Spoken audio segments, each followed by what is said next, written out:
Les plateformes se disent nous ne sommes plus simplement de simples tuyaux par lesquels passent des messages et de la communication. Nous avons, nous aussi, une forme de responsabilité sociale.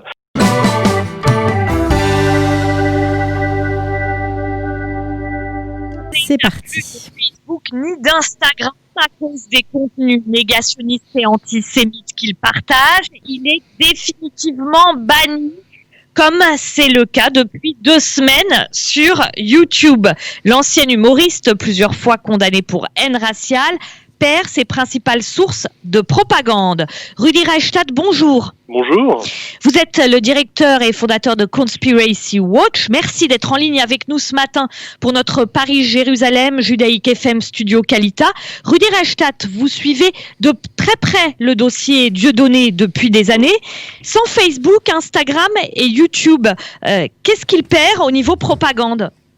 Déjà, il a perdu quelque chose de très important. C'est une base de fans de près de 1,3 million d'abonnés. Une base de fans qu'il avait constituée sur Facebook depuis 2008, donc depuis 12 ans, et qu'évidemment on ne reconstitue pas comme ça ni en quelques semaines, ni en quelques mois.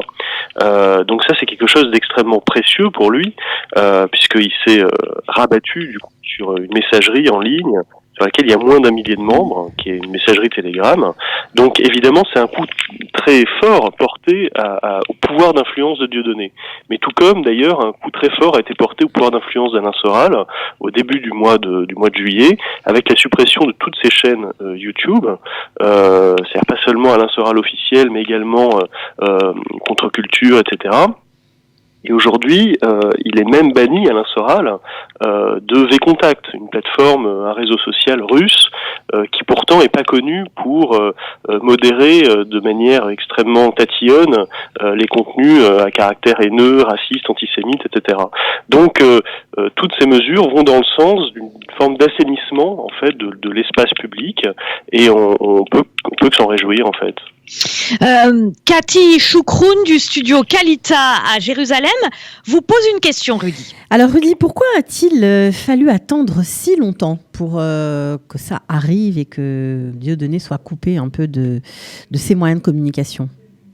Eh bien, c'est une très bonne question, parce que sans doute, après notamment la crise sanitaire qu'on a vécue, les plateformes de réseaux sociaux sont de plus en plus conscientes de leur responsabilité sociale, précisément, parce que ça fait des années que les associations, les ONG qui luttent contre les discours haineux expliquent que ces discours à la fin peuvent avoir des conséquences dans la vie réelle. On sait à quel point ces paroles, ces représentations, cet imaginaire peut nourrir et entraîner, et concourir à entraîner en tout cas un passage à l'acte réel, dans la vie réelle, un passage à l'acte criminel. On a vu des attentats au cours des derniers mois, que ce soit en Allemagne, en Nouvelle-Zélande ou ailleurs, être directement inspirés par ces représentations racistes, le cas échéant antisémites. Et je crois qu'on est au moment où les plateformes se disent nous ne sommes plus simplement de simples tuyaux par lesquels passent des messages et de la communication. Nous avons, nous aussi, une forme de responsabilité sociale par rapport, on doit quelque chose à nos utilisateurs qui sont pas hors sol, qui vivent dans des sociétés dans lesquelles il y a des tensions, dans lesquelles il se passe des choses parfois très graves.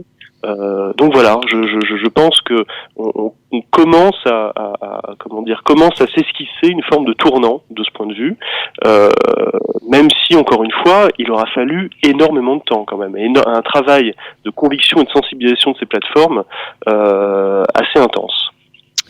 Rudi Reichstadt, est-ce qu'il faut aussi lier, outre évidemment ce travail effectué auprès des plateformes par de nombreuses organisations, est-ce qu'il faut aussi lier ces suppressions de comptes de Dieudonné et donc d'Alain Soral, comme vous nous en avez parlé, à ce qui s'est passé dans le sillage de la mort de George Floyd et des mobilisations qui ont suivi ? Écoutez, oui, de toute façon, tout cela participe du contexte. C'est à la fois la crise sanitaire où on a vu les plateformes soit retirer des contenus de fake news parce qu'ils pouvaient avoir un impact sur la santé publique directement, mais aussi, vous avez raison de le rappeler, sur tous les commentaires racistes, violents, incitant à la haine, qui ont suivi la mort de George Floyd et la mobilisation Black Lives Matter notamment. Donc oui, tout ça participe d'un concept, d'une situation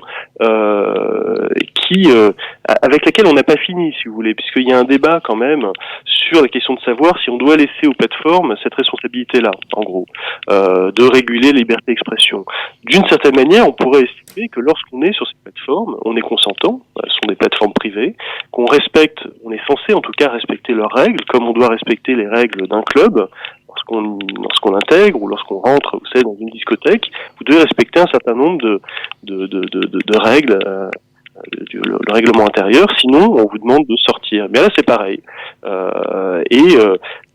On espère en tout cas que, sans que cela, si vous voulez, neutralise ou affaiblisse le débat, parce qu'en réalité on peut débattre, on peut parler, on peut s'exprimer assez librement sur toutes ces plateformes, on peut considérer que le négationnisme, le complotisme, en tout cas dans ses formes haineuses, les insultes racistes, la diffamation raciste, n'a pas sa place et vient en réalité polluer un espace de débat qu'on voudrait un peu plus, en tout cas de plus grande qualité.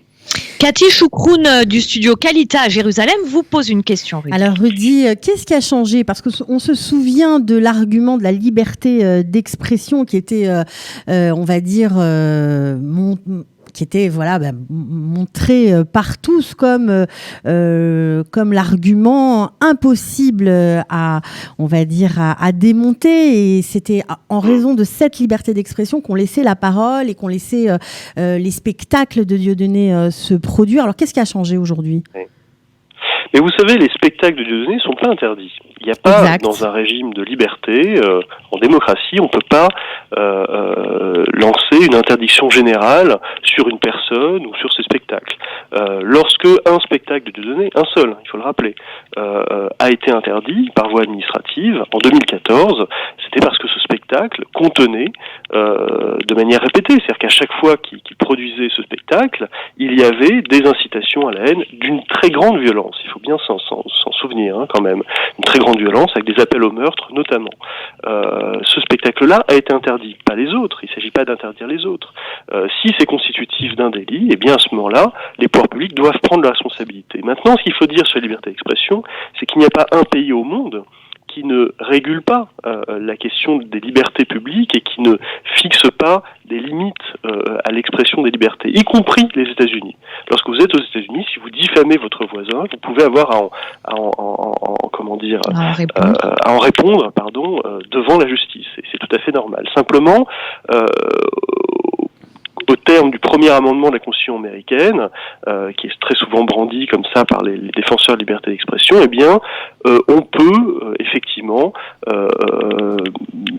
dire toutes sortes de choses qu'on ne peut pas dire en France notamment, mais dans d'autres pays européens qui ont été touchés, qui ont une autre histoire que les États-Unis, si vous voulez, qui ont notamment été touchés directement par la Shoah. Excusez-moi de vous interrompre, Rudy, mais c'est parce qu'on n'a pas beaucoup de temps. Donc, vous expliquez effectivement à juste titre que même les États-Unis régulent la liberté d'expression. Et bien sûr. Pourtant, c'est vrai qu'il y a ce qui peut apparaître comme des ambiguïtés. Par exemple, interdire fermer les comptes Facebook, par exemple, de Dieudonné et de Soral, et en même temps dire que les contenus négationnistes, en fait, on peut pas les bannir comme ça parce que c'est de l'ordre de la liberté d'expression, que ça encourage aussi le débat, etc. Donc, où est la frontière, en fait? On a un peu du mal à la voir. En tout cas, ce qu'on sait, c'est qu'en France, la loi française doit s'appliquer et que la situation actuelle est anormale puisque, de fait, et c'est presque une question de souveraineté, de fait, le premier amendement de la Constitution des États-Unis d'Amérique s'applique sur le territoire français parce que vous avez des plateformes comme Twitter, notamment, qui considèrent qu'elles sont pas tant que ça tenu par la loi française. Et lorsqu'on veut même signaler un contenu haineux, c'est très compliqué parce qu'en réalité, on tombe dans des catégories qui ont été préfaite, si vous voulez, par Twitter, et qui correspond pas du tout à la législation française en vigueur. Donc, écoutez, c'est un combat politique en fait, pour dire non, en France, les contenus négationnistes sont interdits par la loi, sont proscrits. Donc, à vous, plateforme, de vous mettre en situation de respecter le droit français, tout simplement. Merci beaucoup Rudi Reichstadt d'avoir été en ligne avec nous ce matin sur Judaïque FM. Merci. Merci Cathy, à demain. À demain, avec plaisir Eva. Merci à tous les deux.